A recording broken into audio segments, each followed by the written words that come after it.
오늘 주시는 하나님의 말씀은 마가복음 14장입니다. 마가복음 14장 1절부터 11절까지의 말씀. 이틀이 지나면 유월절과 무교절이라 대제사장들과 서기관들이 예수를 흉계로 잡아 죽일 방도를 구하며 예수께서 베다니 나병 환자 시몬의 집에서 식사하실 때에 한 여자가 매우 값진 향유 곧 순전한 나드 한 옥합을 가지고 와서 그 옥합을 깨뜨려 예수의 머리에 부으니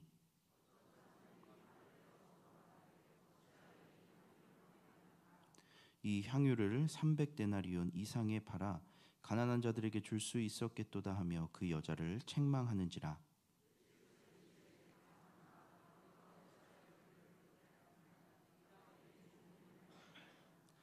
가난한 자들은 항상 너희와 함께 있으니 아무 때라도 원하는 대로 도울 수 있겠거니와 나는 너희와 항상 함께 있지 아니하리라.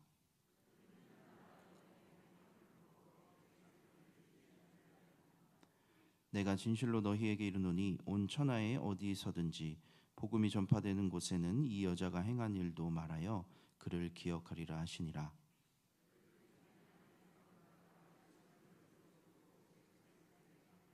다 함께합니다.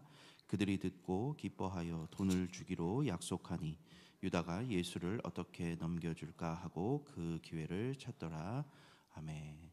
이 시간은 사랑하는 우리 교회 섬기시는 박경택 목사님께서 나오셔서 말씀 전해주시겠습니다. 나오실 때 박수로 환영하겠습니다. 할렐루야. 한번 인사드리겠습니다.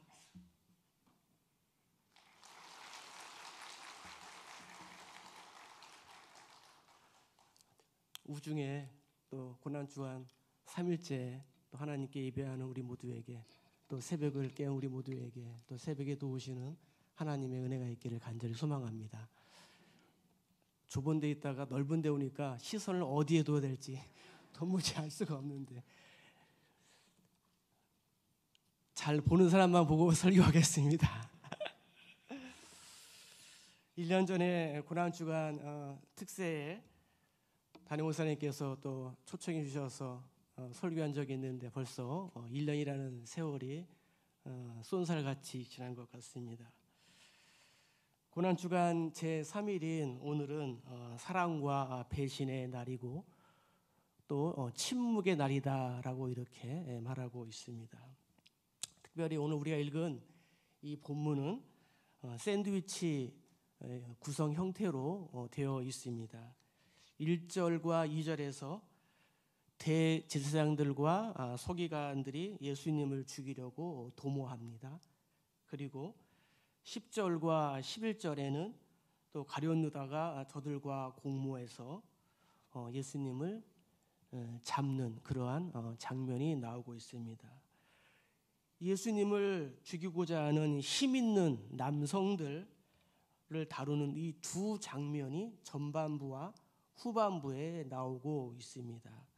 그리고 그 중간에 3절부터 이 9절까지 힘이 없고 연약한 한 여인이 향유 옥합을 깨뜨려 예수님께 붓는 장면이 있어 인간의 선함과 이 악함을 대조하고 있습니다. 그럼 우리 먼저 1절과 2절을 다시 한번 읽어보도록 하겠습니다. 자, 시작.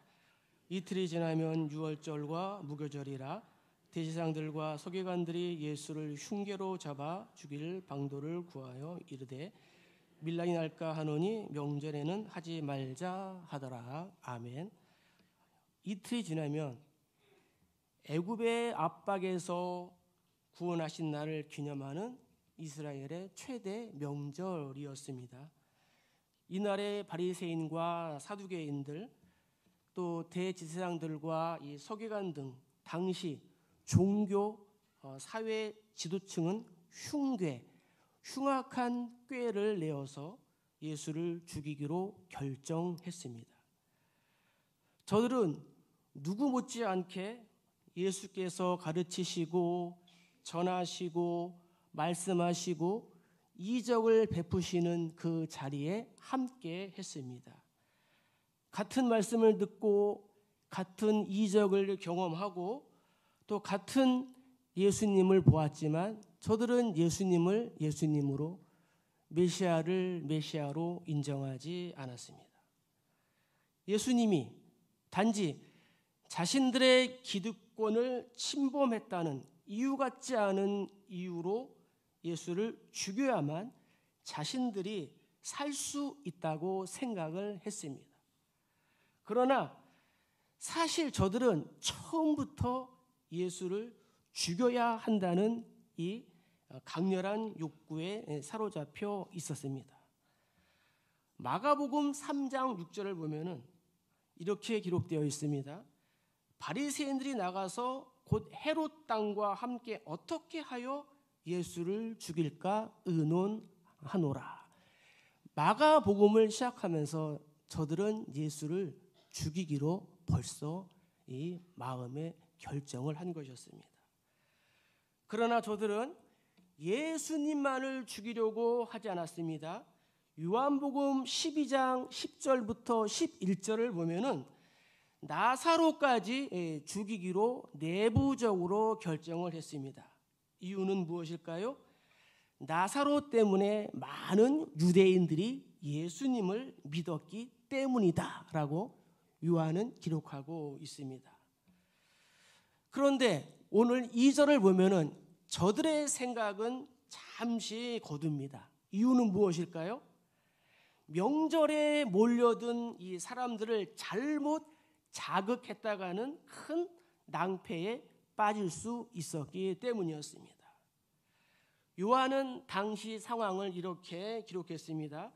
요한복음 12장 9절에 보면은 유대인의 큰 무리가 오는데 예수만 보기 위함이 아니요 죽은 자 가운데서 살리신 나사로도 보기 위함이라. 그러니까 죽었다가 다시 살아난 이 나사로의 소문을 듣고 많은 사람들이 몰려오게 된 것입니다. 평상시에 예루살렘의 인구는 2만에서 3만 명 정도가 되었다고 합니다. 그런데 6월절이 되면은 전 세계로 흩어져 있던 디아스포라 유대인들이 모이는데 6배 정도가 됩니다. 그러니까 예루살렘에 12만에서 15만 명이라는 사람들이 모여드는 거죠. 북새통을 이룹니다. 그날에는 여관을 구할 수도 없습니다. 자, 그런데 며칠 전에 예수님께서 베다니에서 나사로를 살리셨다라는 그러한 소문이 났습니다. 이 소문이 예루살렘을 강타한 것입니다. 예수님의 인기가 올라가고 메시아라는 소문이 났는데 예수님을 죽이면 폭동이 일어날까 저들은 염려를 했습니다. 그래서 6월절을 지나고 한적할 때에 죽이기로 중간 결론을 낸 것입니다. 그런데 제자 중 한 사람 가룟 유다는 저들의 계획에 동조하여 돈을 받고 예수님을 넘기기로 결정했습니다. 자, 우리 10절부터 11절을 한번 읽겠습니다. 자, 시작. 12 중에 하나인 가룟 유다가 예수를 넘겨주려고 대제사장에 가매 그들이 듣고 기뻐하여 돈을 주기로 약속하니 유다가 예수를 어떻게 넘겨줄까 하고 그 기회를 찾더라. 아멘. 이러한 긴박한 상황에서 저들과 대비되는 또 한 사람의 인물이 등장하고 있습니다. 자, 우리 3절을 읽겠습니다. 자, 시작. 한 여자가 매우 값진 향유 곧 순전한 나드 한 옥합을 가지고 와서 그 옥합을 깨트려 예수의 머리에 부으니. 아멘. 예수님은 수요일에 나병 환자였던 시몬의 집에서 식탁 공동체로 모인 것으로 보입니다. 음식이 차려지고 이 식사 시간에 한 여인이 다가옵니다. 요한복음에서는 이 여자를 마리아라고 했습니다. 그녀의 손에는 매우 값진 향유, 순전한 나드 한 근, 한 옥합이 있었습니다. 이 나드는 향나무 뿌리에서 추출되는 향기로운 액체로 이 나무는 이스라엘 팔레스타인에서 재배되지 않고 히말라야나 인도에서 자라기 때문에 수입을 해서 사용하는 가격이 아주 매우 비싼 향유였습니다. 이 나드라는 뜻은 진정한, 순수한, 오염이 되지 않은 이란 뜻으로 당시 상인들은 어떠한 향에는 포도주를 섞어서 팔았다고 합니다.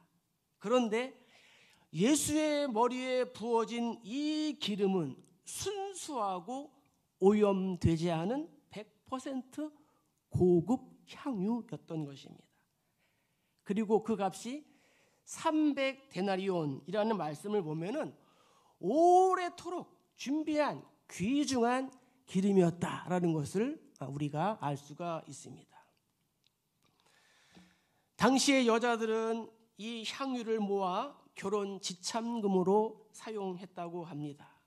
그렇다면 이 향유는 온 가족이 피땀 흘려 조금씩 오랜 시간을 통해서 모았을 것입니다. 어쩌면 선조부터 내려오던 가보였을 수도 있습니다. 여인에게는 정금과 같은 보물이요 생명과도 같았을 것입니다. 그런데 예수님이 오신다는 소식을 듣고 집에서 가져온 이 옥합을 소중하게 품고 있다가 언제 예수께 이 향유를 부어드릴까 고민을 했을 것입니다. 그러다가 마침내 이 옥합을 깨어 예수님을 향한 순전한 사랑으로 아낌없이 향유를 부었습니다. 그것은 그녀의 거룩한 충동이었습니다. 자, 그럼 어떻게 이 옥합을 깨뜨려 그 내용물을 예수님께 부었을까요? 이 옥합이란 병을 만드는 재료의 주산지인 애굽의 이름을 따서 붙여진 것이었습니다. 옥합의 재료는 대리석과 비슷한 광물로서 부드럽고 반투명한 물질로 비싼 기름이나 향유를 넣어두기 위하여 사용되는 그릇이었습니다. 여기서 깨뜨렸다 하는 이 말은 병 전체를 깨뜨린 것이 아니고 이 병 자체가 둥글고 위로 올라가면서 이렇게 좁은 이러한 입구가 되어 있고 이 긴 목이 봉인이 되어 있기 때문에 사용할 때에 이 목을 툭 이렇게 잘라서 사용하게 되어 있습니다. 그래서 옥합을 깨뜨렸다라는 이 표현은 병의 목, 옥합의 입구를 깨뜨린 것으로 우리가 생각하시면 됩니다. 그녀는 조금만 사용하고 나중에 또 사용하기 위해서 뚜껑을 연 것이 아니었습니다. 다시 사용하기 위해서 조금만 깨트린 것도 아니었습니다. 되돌릴 수 없을 정도로 완전히 깨어 향유가 예수님의 머리에서부터 발끝까지 흐르도록 부은 것입니다. 자, 옥합을 탁 하고 깨트리는 소리가 들립니다. 향유가 철철 흘러나오는 소리가 들립니다. 예수님은 가만히 그 향유에 적셔지는 모습을 보입니다. 공간을 가득 채우는 그윽한 향기로 정적이 흘렀습니다. 그때 이 고요함을 깨트리는 소리가 들려옵니다. 바로 그것은 여인을 비난하는 소리였습니다. 자, 4절부터 5절까지 한번 읽어보겠습니다. 자, 시작. 어떤 사람들이 화를 내어 서로 말하되 어찌하여 이 향유를 허비하는가? 이 향유를 300데나리온에 팔아 가난한 사람들에게 줄 수 있었겠도다 하며 여자를 책망하는지라. 아멘. 사람들은 이 놀라운 행동을 한 여인을 책망하기 시작했습니다. 마가복음에서는 어떠한 사람들이라고 말씀합니다. 마태복음에서는 제자들이라고 말씀합니다. 요한복음에서는 구체적으로 가룟 유다라고 말씀하고 있습니다. 요한은 왜 가룟 유다라고 말했을까요? 그 이유는 300데나리온이라고 그는 정확하게 계산을 했습니다. 그는 분석적이고 또 이성적이고 비판적이었습니다. 또 예수님의 제자들의 돈 궤를 맡은 그러한 사람이었습니다. 어쨌든 그 자리에 동석했던 모든 사람들이 화를 내며 말합니다. 마태는 기록하기를 분개했다라고 기록했습니다. 분개가 뭐예요? 분하게 여기는 마음, 불같은 노를 바라며 탄식하며 책망을 했습니다. 책망이란 무슨 뜻일까요? 마치 말이 킁킁대면서 콧김을 몰아 쉬듯 몹시 분노를 한 것입니다. 공개적으로 비난을 한 것입니다. 그런데 그들이 흥분하면서 비난한 이유는 무엇일까요? 예수님이 식사하시는데 왜 갑자기 무례한 행동을 하느냐가 아니었습니다. 예수님을 위한 마음은 조금도 없었습니다. 그들이 분개하는 이유는 단 한 가지, 이 비싼 향유를 허비했다는 것입니다. 낭비했다는 것입니다. 한 데나리온은 당시 일당인데 이 300데나리온은 약 오늘날로 말씀드리면 한 3, 4천만 원, 즉 노동자 로마 군인의 1년 연봉에 해당하는 아주 큰 돈이었습니다. 오늘날도 그렇지만 당시에도 명절에는 가난한 사람들에게 먹을 것과 또 입을 것을 주는 그러한 풍습이 있었습니다.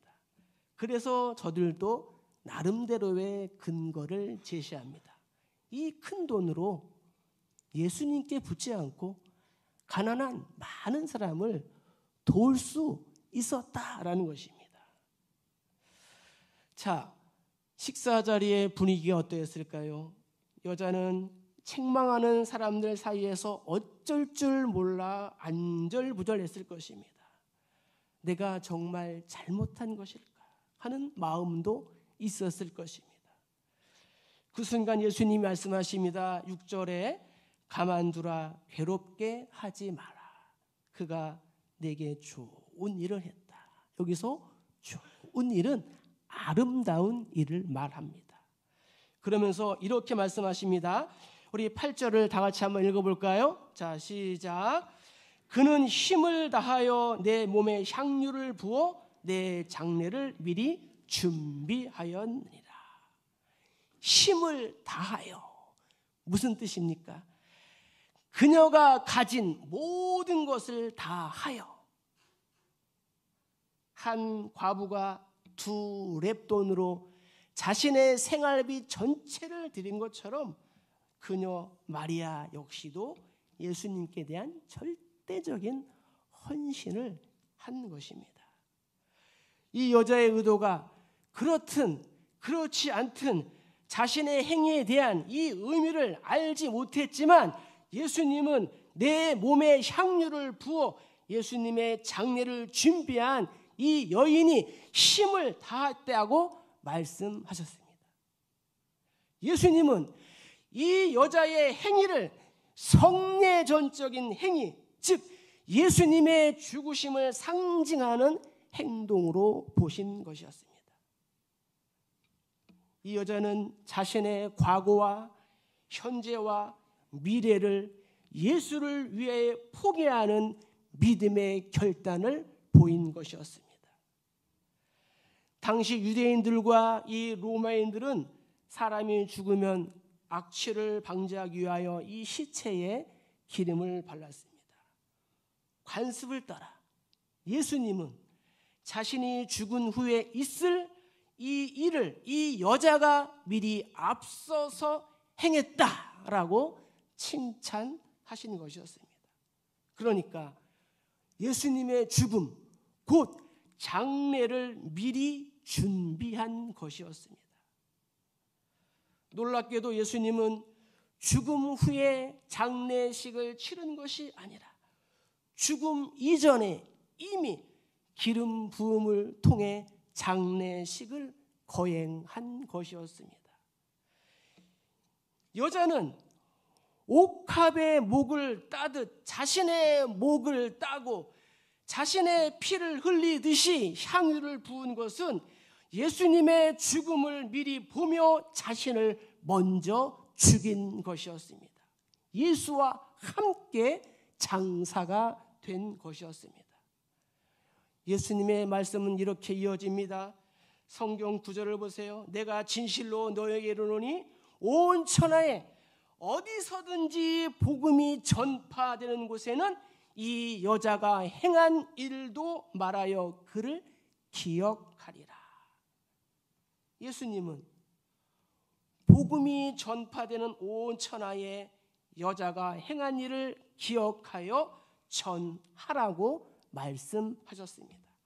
그래서 2000년이 지난 오늘 전 세계 기독교 교회는 부활절이 되면 이 고난주간에 이 이야기를 하는 것입니다. 그래서 저도 여러분들에게 이 말씀을 하는 것입니다. 자, 그럼 이 여인은 어떠한 마음으로 예수님께 향유를 부었을까요? 첫 번째는 요한복음 우리 12장 1절 2절을 다 같이 한번 읽겠습니다. 자, 시작.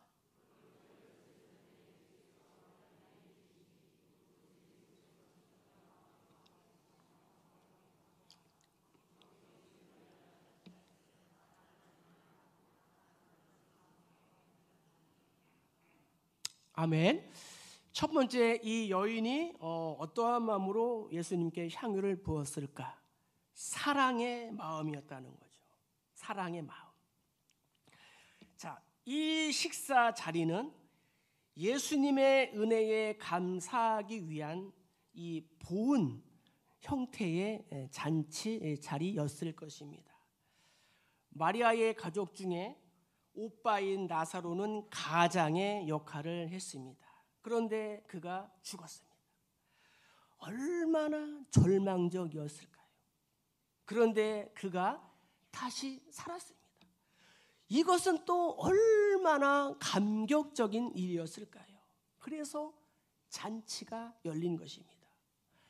시몬은 나병 환자였다가 예수님의 기적적인 터치로 인하여 회복된 사람이었을 것입니다. 아마도 이 시몬의 제안으로 잔치 장소를 자기의 집으로 정했을 것입니다.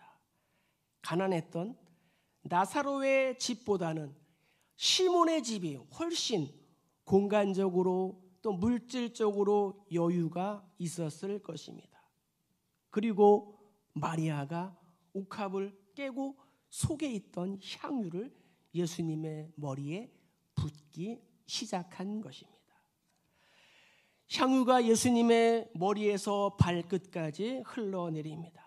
여자는 자신의 머리로 예수님의 발을 닦입니다. 이것은 바로 예수님을 향한 여인의 사랑이었습니다. 사랑하는 사람에게는 모든 것을 주고 싶습니다.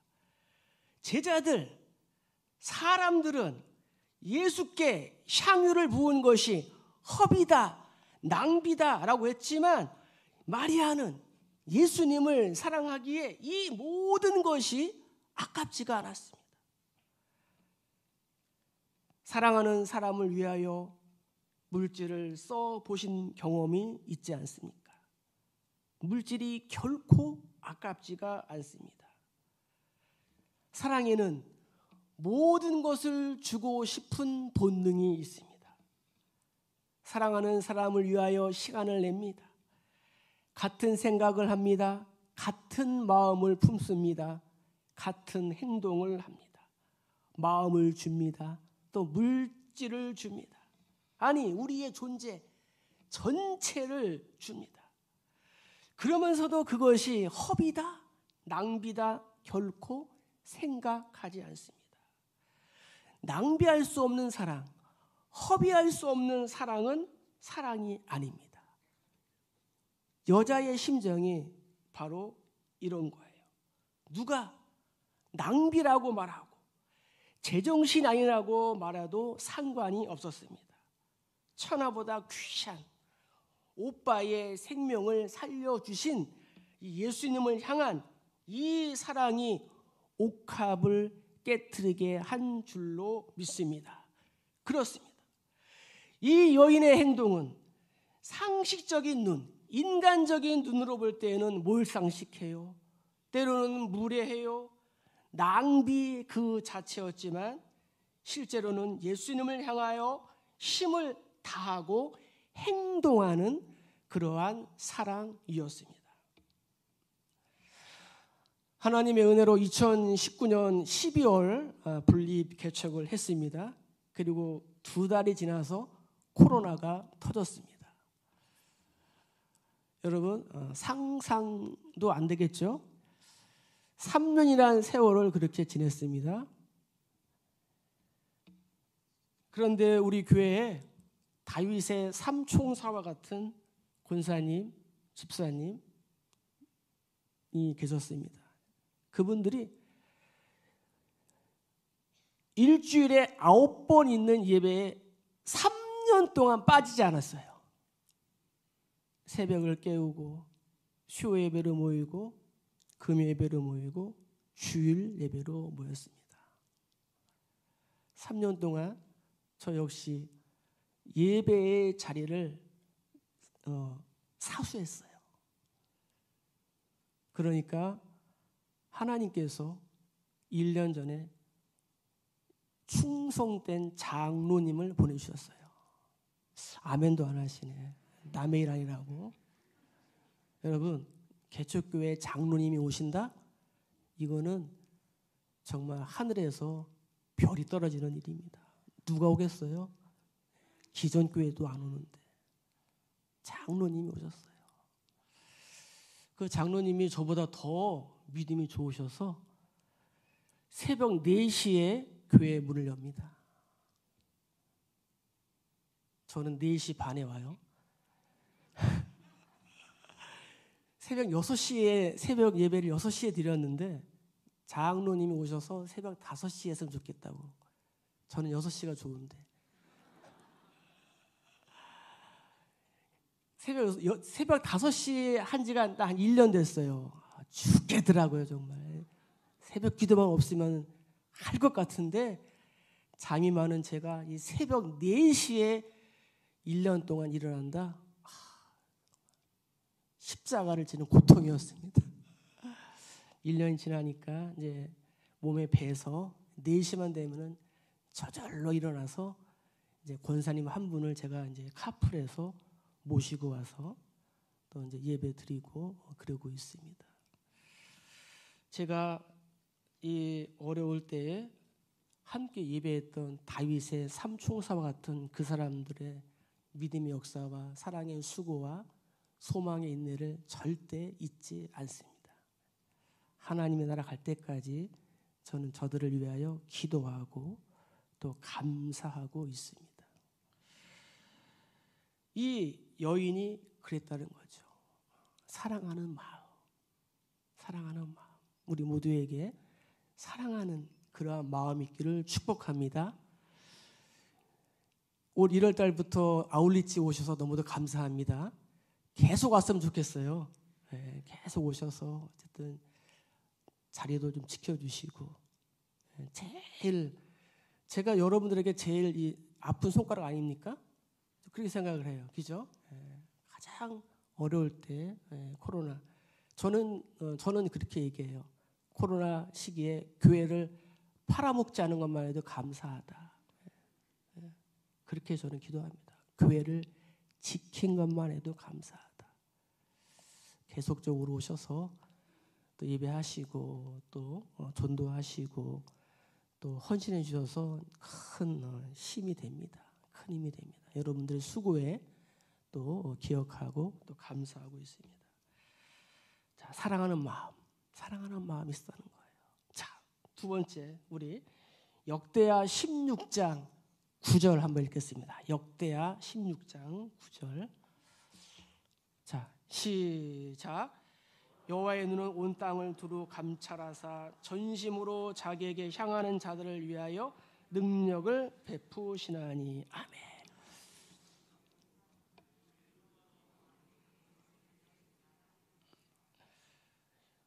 이 여인은 두 번째는 전부를 드리는 마음이 있었다는 거죠. 전부를 드리는 마음이 있었다. 당시 이 향유를 붓는 방법에는 세 가지 방법이 있었다고 합니다. 첫째, 옥합의 뚜껑을 열어서 향유를 조금만 붓는 거예요. 이것은 최소한의 예의를 지키는 헌신의 방법이었습니다. 당시 팔레스타인에서는 중요한 손님이 방문할 때에 향유가 준비된 집에서는 손님의 머리에 향유를 몇 방울 떨어뜨리는 것이 관행이었다고 합니다. 그것만으로도 훌륭하고 최소한의 예의였습니다. 두 번째는 옥합을 깨지 않고 열어서 향유를 전부 붓는 거예요. 이 정도의 최고의 헌신으로 이 평가받을 만합니다. 이 정도는. 향유를 다 소진했어요. 그런데 옥합은 재사용할 수가 있습니다. 그러나 마리아는 이 정도의 헌신으로는 만족하지 않았습니다. 그녀가 취한 방법은 옥합을 깨트려서 향유 100% 전부를 예수님께 부어 드렸다는 것입니다. 이것은 우리에게 전하는 중요한 내용이 있습니다. 이제 이 옥합이나 이 향유는 예수님 외에 다른 어떠한 대상을 향해서는 결코 사용하지 않을 것입니다. 라는 고백이에요. 계산을 초월한 그러한 헌신이었습니다.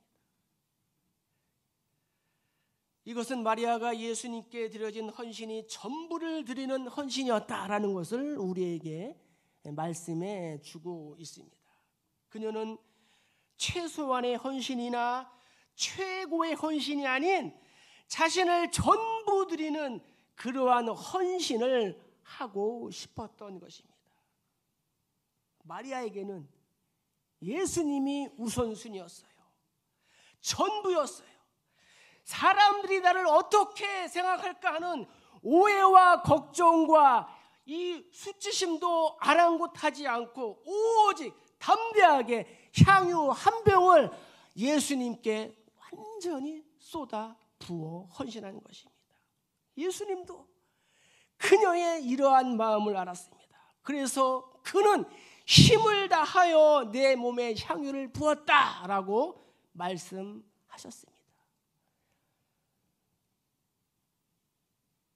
사랑하시는 성도 여러분들, 하나님도 우리에게 예수라는 가장 좋은 선물을 나를 위하여 당신의 모든 것, 당신의 전부를 우리에게 주신 줄로 믿습니다. 세 번째, 우리 10절을 한번 읽겠습니다. 자, 시작.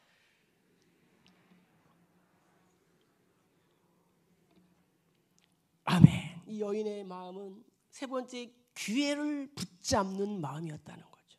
네. 본문이 마리아의 헌신을 소개하며 주목하는 것 중에 하나는 무엇이냐? 그녀의 헌신의 때를 말씀하고 있습니다. 마가는 이 향유 옥합을 깬 사건 이후에 가룟 유다가 예수를 넘겨주려고 대지사장들에게 갔다라고 기록했습니다. 우리가 본문 1절을 읽었지만 본문 1절을 우리가 정황적으로 볼 때에 대제사장들과 이 서기관들이 예수님을 흉계로 잡아 죽일 계획을 세운 이 아주 긴박한 그러한 불리한 상황이 조성되고 있었습니다. 따라서 예수님을 사랑하는 사람들은 예수님이 체포당하시는 것이 아닌가, 혹시 돌아가시는 것이 아닌가 하는 생각을 하고 있었을 것입니다. 이때 마리아에게는 여성 특유의 직관력, 영적인 촉이 있었습니다. 이러한 상황에서 예수님이 돌아가시면 장례를 치르지 못할 것으로 판단했습니다. 이것저것 따질 겨를이 없었습니다.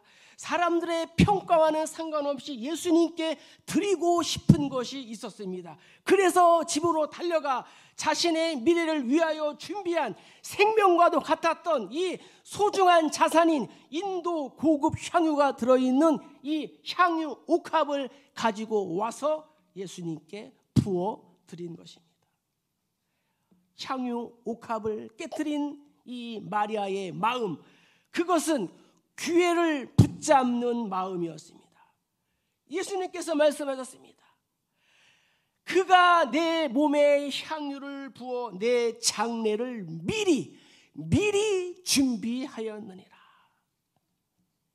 하나님의 나라와 주님의 몸된 교회를 위한 헌신에도 때가 있습니다.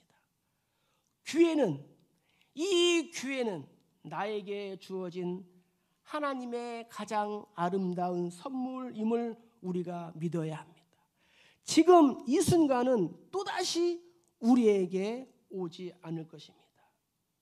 나중에 조금이라도 아쉬움과 이 후회가 남지 않도록 이 순간 향유 한 병을 통째로 부어드린 이 여인의 마음으로 나에게 맡겨진 이 사명을 위하여 끝까지 최선을 아낌없는 헌신을 하시기를 주의 이름으로 축복합니다.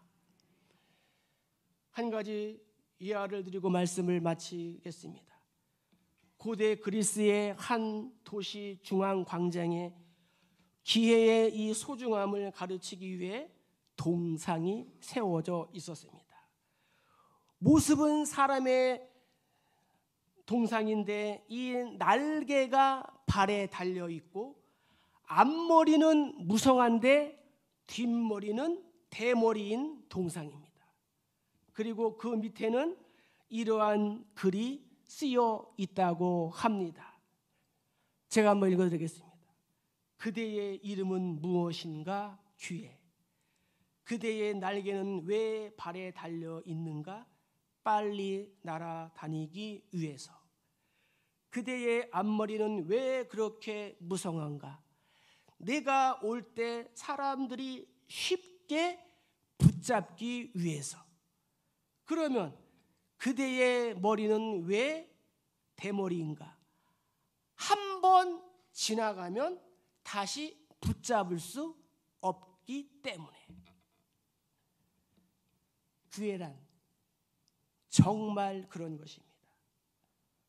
고난주간을 마리아는 사랑의 기회로,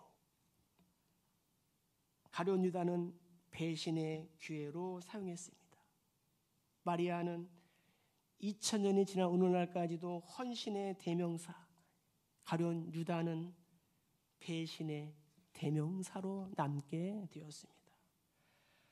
마리아는 300데나리온이 되는 값비싼 향유를 전부 드렸는데 가룟 유다는 예수 그리스도를 노예 한 사람의 몸값인 은 30에 값싸게 넘겨주고 말았습니다.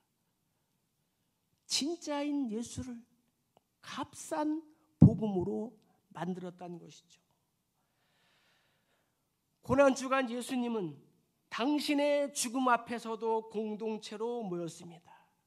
그리고 마리아 한 영혼을 구원하시고 그에게 칭찬하셨습니다.